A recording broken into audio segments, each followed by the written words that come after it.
There are moments in life when you don't understand what God is doing, when it doesn't make sense, when what He asks feels too much, too heavy, too painful. That's where Abraham was. You know that feeling when something doesn't make sense, not just confusing, not just unexpected, but deeply unsettling. When life asks something from you that feels too heavy, too personal, too painful, and the hardest part is not knowing why. That's where Abraham is, after years of waiting, years of hoping, years of believing a promise that seemed impossible. A son, Isaac, the promise fulfilled, the future secured, everything he had waited for finally in his hands. And then God speaks, not with comfort, not with reassurance, but with a command. Take your son, not just any son, your only son, the one who matters most, the one you love, clear, personal, impossible to misunderstand. And then the words that follow don't feel right. Go to the land of Moriah and sacrifice him. Silence. No explanation, no reason, no context, just obedience. Imagine that moment, the weight of those words, the confusion, the tension, because this isn't just a test. This is everything he prayed for, everything he waited for, everything he believed in, now being asked back.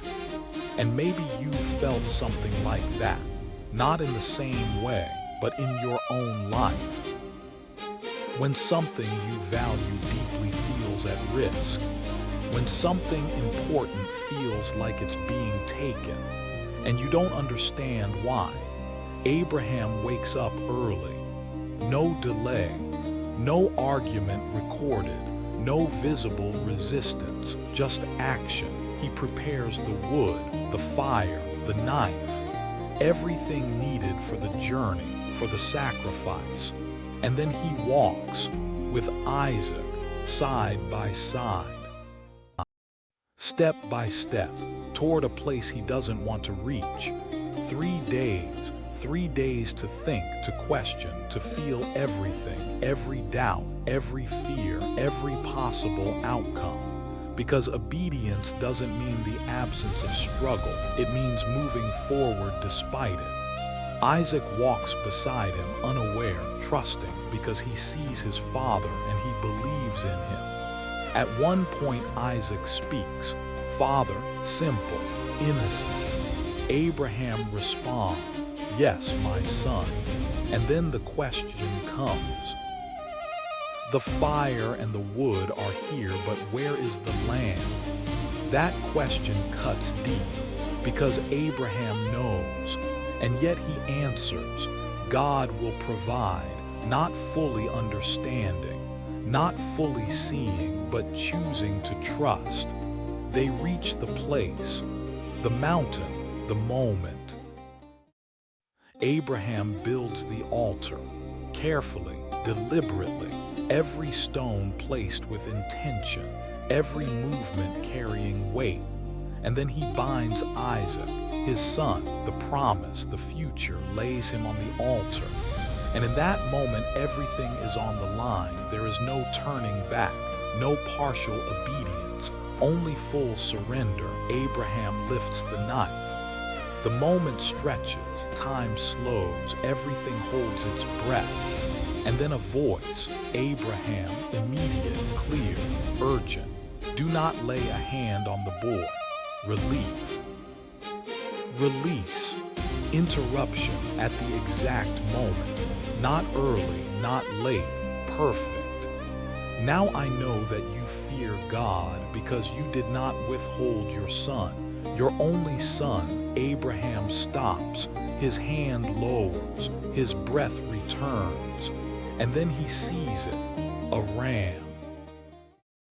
Caught in the bushes, right there, not far away, not missing, prepared, provided, exactly when needed, not before the journey, not during the doubt, at the moment of surrender, and that changes everything. Because this story is not about loss, it's about trust. It's about surrender. It's about what happens when you give control to something greater. Abraham thought he was losing everything, but he wasn't. He was discovering something deeper. That God doesn't take to destroy, he tests to reveal. To show what's inside, to build something stronger. And maybe that's where you are. In a moment that doesn't make sense, holding something important, facing uncertainty, wondering why, wondering what's coming next. This story reminds you of something. You don't have to understand everything to trust, because provision doesn't always come early. It comes at the right time.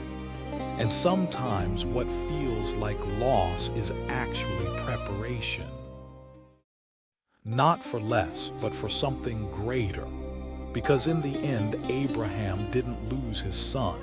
He gained a deeper faith, a stronger trust, a clearer understanding of who God is.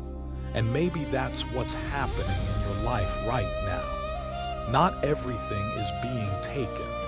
Some things are being transformed. So even when it doesn't make sense, even when it feels heavy, even when you don't understand, you can still trust.